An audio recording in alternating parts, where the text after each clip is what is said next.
Bienvenue! Welcome to MotoMonaco.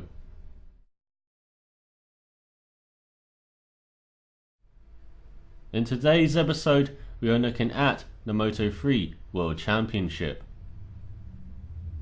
While it looks like the Spanish Inquisition of Maverick Vinales, Alex Rins and Lewis Salom will be battling out for the title at the front, behind them we have seen some very tight fighting. One of the main guys in the battle in the midfield has been Alex Marquez, the younger brother of Marc. For Marquez, it's his first full-time season in Moto3. This was after a few appearances last year in the second half of the season. But his main goal in 2012 was the Spanish Moto3 Championship. And after a titanic year-long battle, he just managed to get the crown. But he held off a very talented rider who happens to be one of Monaco's brightest motorcycling talents in many years. And for round 3 of the championship at the Spanish Grand Prix in Jerez, he managed to get a wildcard entry. And MotoMonaco managed to follow him for his debut race in Grand Prix motorcycling racing. So let us introduce you to Kevin Amadeus Camelot. I've lived in Monaco for most of my life. I grew up in Monaco, and so I consider myself a national. I've got a British father and a Spanish mother, so we travelled quite a lot when I was younger, and I went to Spain quite a lot. I love Spain and the bike culture that's in that country, and you can understand why they keep producing excellent riders, and Britain as well, great bike community there as well. And my father was a motocross rider when he was younger, so racing's in the blood for sure. So ever since I was a young kid, he was always trying to expose me to bikes, and before I could walk, I saw my first motocross race in Spain, and ever since I could walk, he tried to put me on a bike. So yeah, he put me on a bike when I was about 4 or 5. I think that's when I started riding, and it was just for fun, in my younger years. And when I become a teenager, you start into races, you start doing well, and then you start winning, and it gets in your blood then. And yeah, then I just kept winning titles as well. And so when I was around 15, 16, we decided to step up and enter the through Moto3 races in France, and did very well, got top 5s, podiums, and the next year we entered Moto3 Championship in France, and I won that. And then we went to Spain and did the Spanish Moto3 Championship last year, and we moved to Spain, near the Jerez circuit, and that was a big move. We moved for my career, and so far I can say that move's paid off. It was about a year ago, and we're about 45 minutes away from the Jerez circuit, so I get to see the testing, I get to see the motorcycles, the MotoGP testing, Moto2, Moto3. I've been down to see that, and got the F1 cars as well, and I've been able to see that as well. So that's been interesting to see the differences between the bikes and the cars. But the bikes are definitely the main thing that interests me about Jerez, and it's my local circuit now, and I just know it really well. So yeah, we were neck and neck with Alex for most of the season. Going into it was my rookie season in Moto3 and in Spain, and the field was incredible. You had much more experienced guys than me, and and we didn't really expect to do that well, you know, maybe get top 5 in the championship at most, you know, really aiming for that. And if we, you know, got a podium, maybe even a win during the season, we would be very happy. But you know, we got up to a good start in the season. We got podiums, got wins, and by the halfway mark we were, you know, level with Alex, and so we were keeping neck and neck. And then, you know, we really did surprise ourselves in the early part of the season, but in the second half, you know, it started to dip down, or, you know, Alex just got the better of us, and so the team, you know, prepared a great bike for the whole season, and, you know, especially in the last round where we were a bit far behind to, you know, win the title, but we kept close to Alex for the most of the season, so we were really surprised, you know, ourselves. And so, you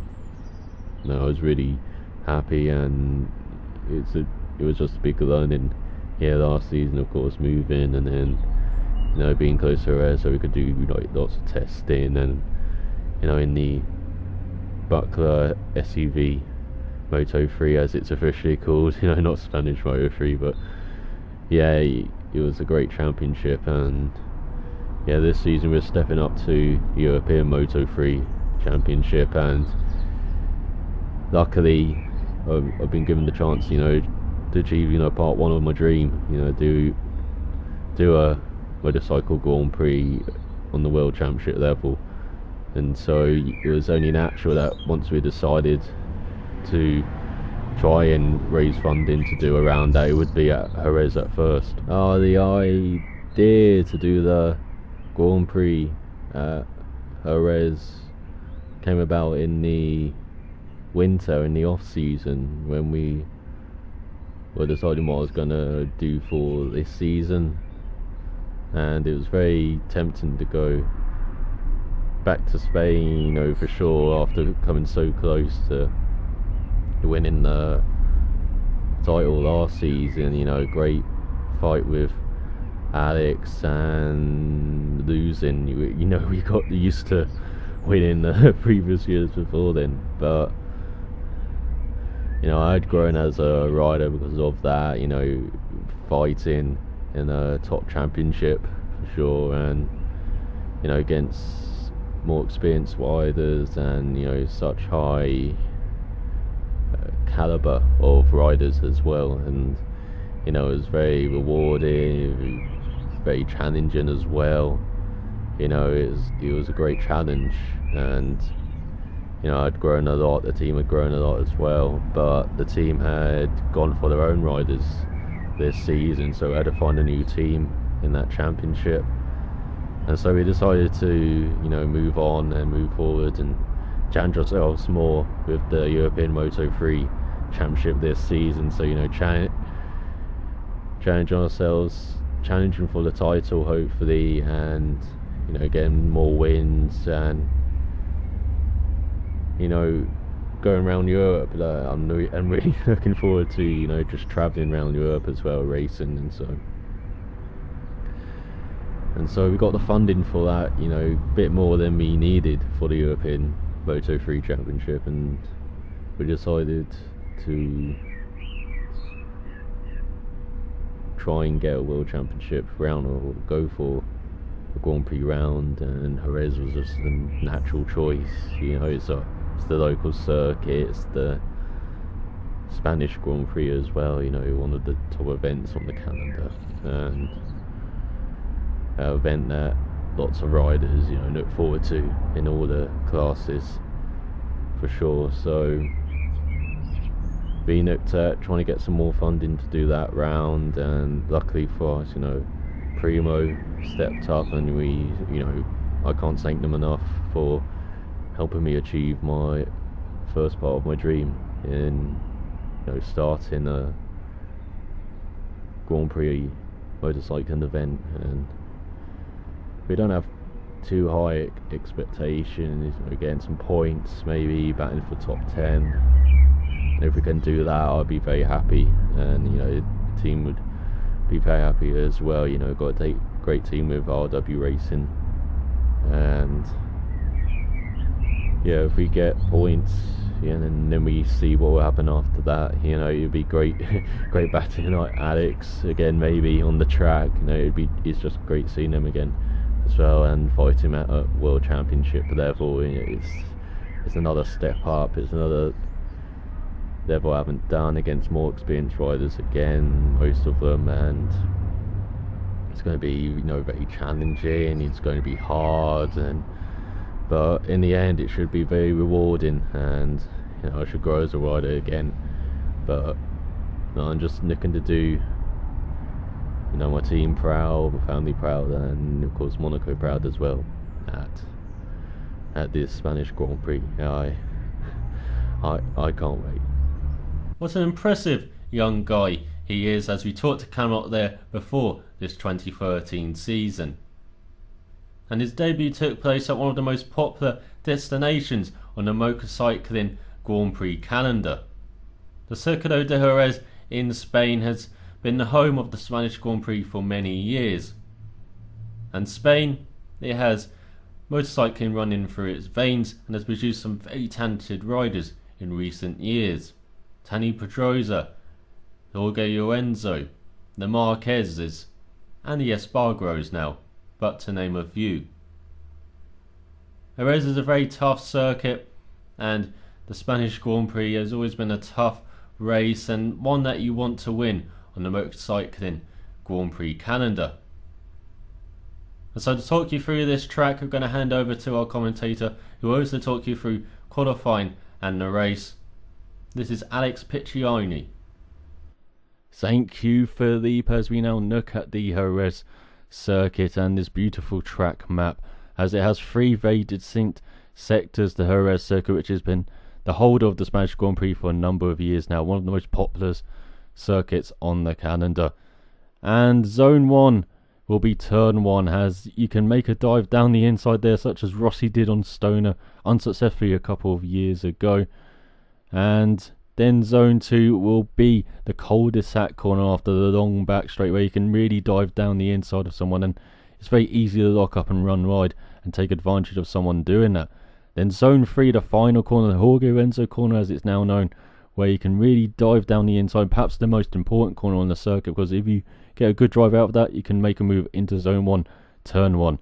So that is the Jerez circuit, 3 very distinct sectors as well.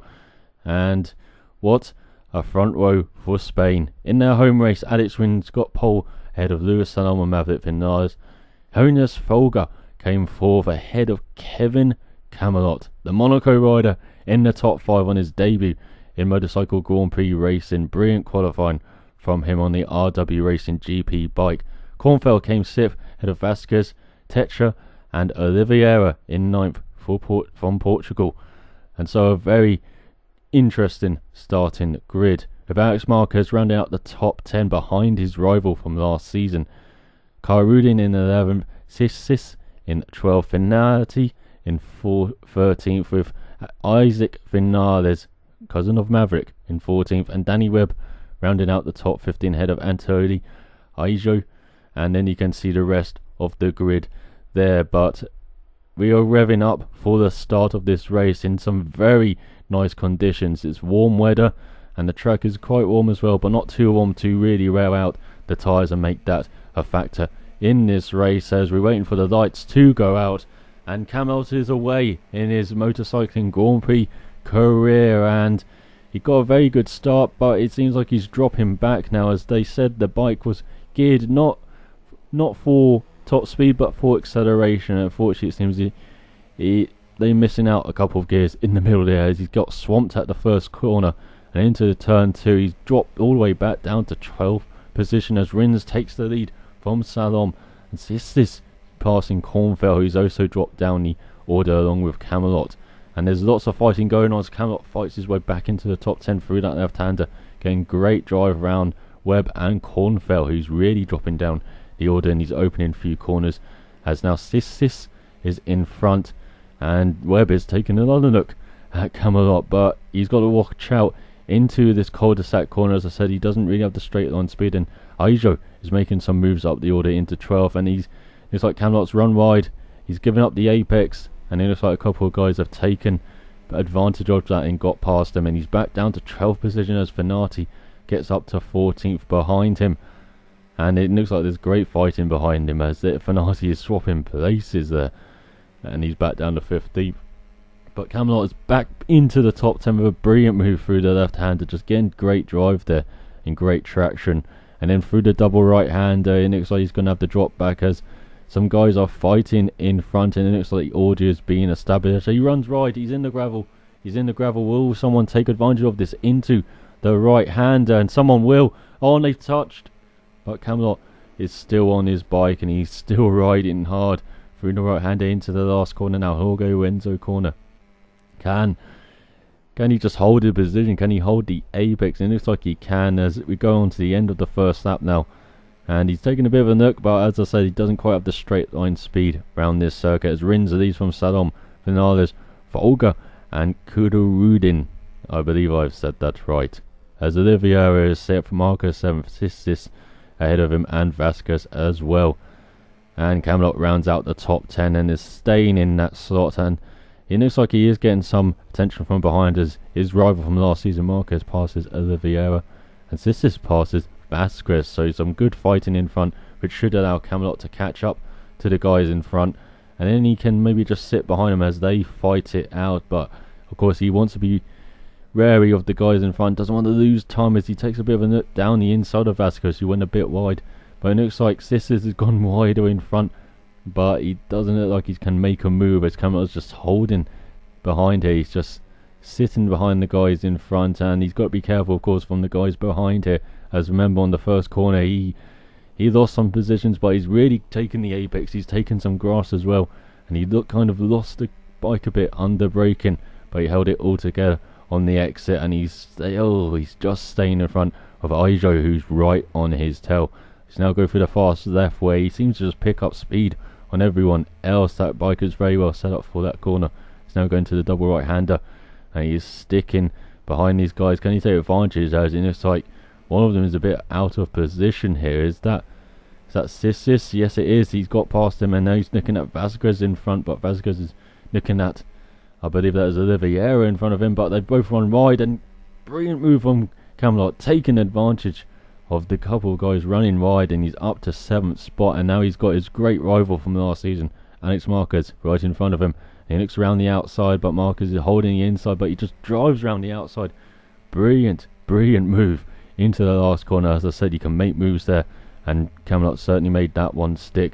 As Rins ahead of Salom, ahead of Vinales, Kyrudin has got past Volga in front, and now Camelot and Marquez are battling like it's last season, as they're really banging the headers on this third lap. And Camelot taking a dive, but that was not the right place to take a dive, as now he's just losing time to Marquez in front, and now Oliveira is maybe having a nook to get past him, but he's still holding that position in 6th, and he's got that great run for that left-hander. His bike is very good around the left-handers, as Volga is just over a second in front, and Marquez is just right on his tail. He's got to be careful again into the cul-de-sac corner as we're on the third lap, almost on the halfway mark of this Spanish Grand Prix. And here comes Marquez.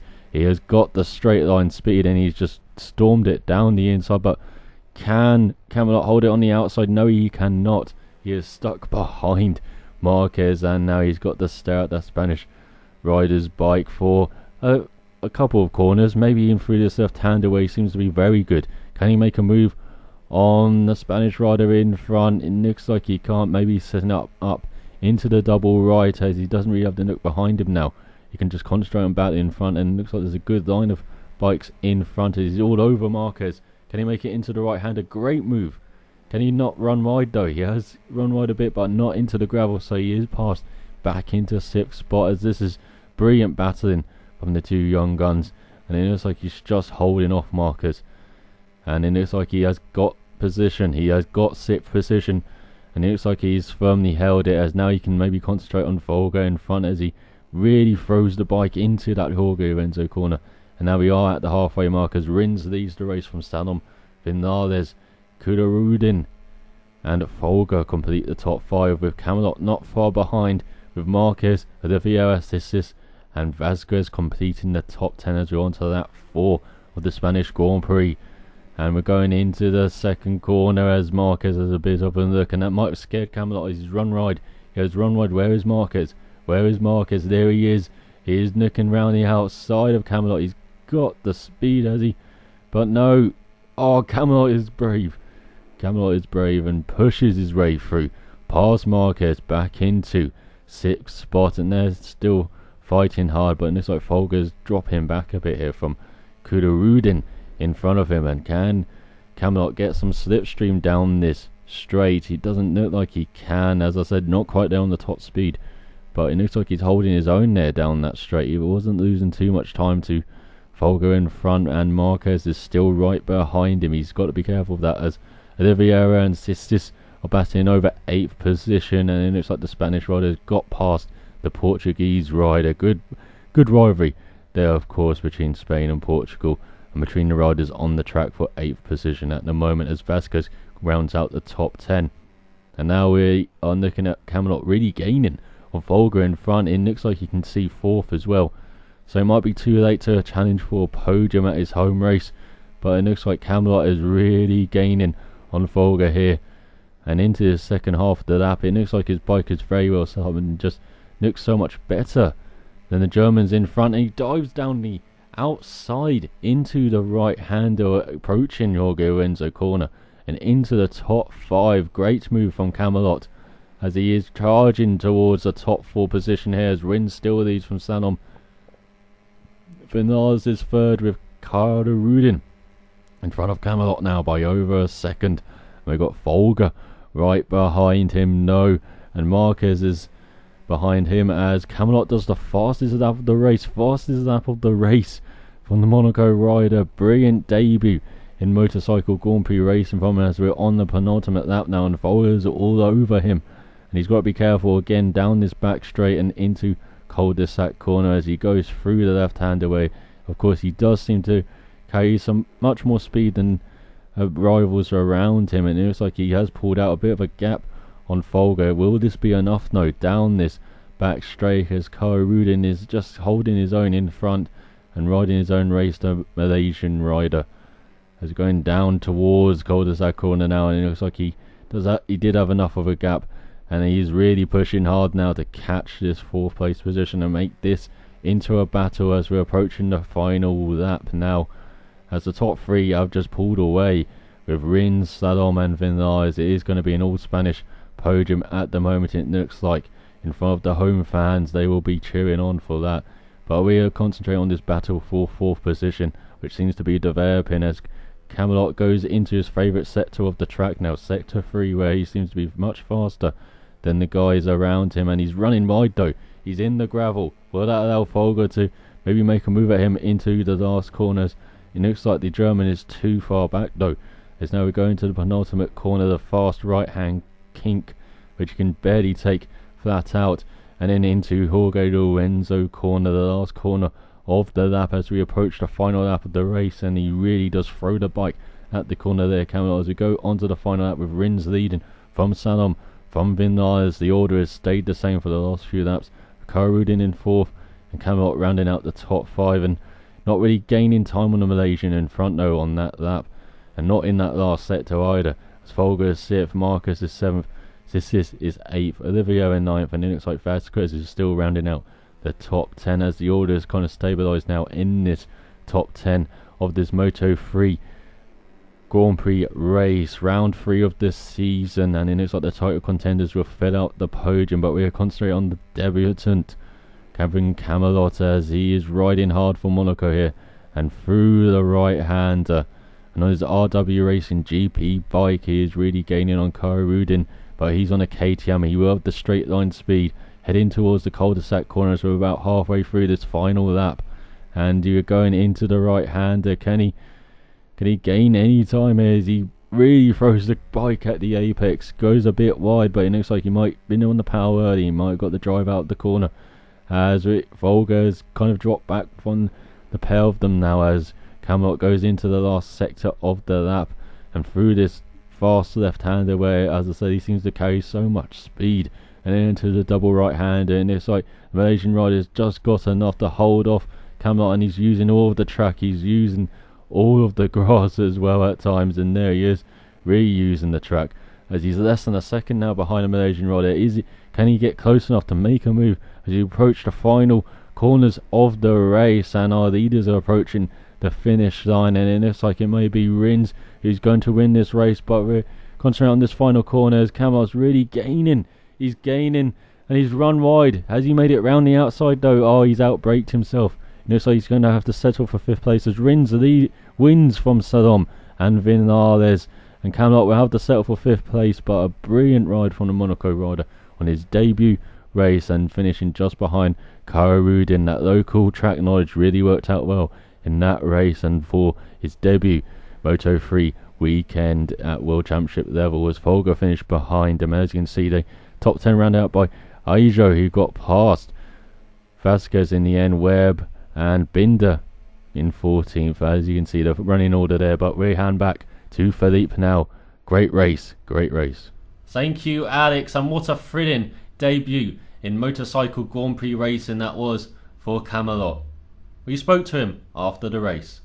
Oh, I'm ecstatic. I just can't believe we got a top 5 today, and you know the pace wasn't really there in practice, but in qualifying, you know, we just worked at the bike. You know, the team were brilliant. RW Racing, they really prepped the bike well, and you know, really made some great changes for qualifying.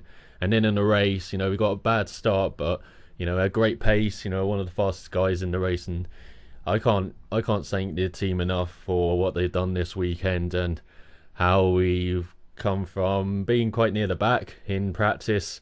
You know, getting the start changes right for qualifying, and then in the race, you know, maybe the circuit knowledge helped a lot there, and we managed to have consistent pace and be right up in the top 5 in the end and challenging, you know, top guys here. I even managed to battle Alex a bit there in the race. You know, it was just like last year. You know, it was really enjoyable, and I got to thank my sponsors as well. I got to thank Prima. I got to thank, you know, family, friends. Got to thank the support as well online. You know, great reception to what we've been doing this weekend, and I hope to do this, you know, more in the season for sure.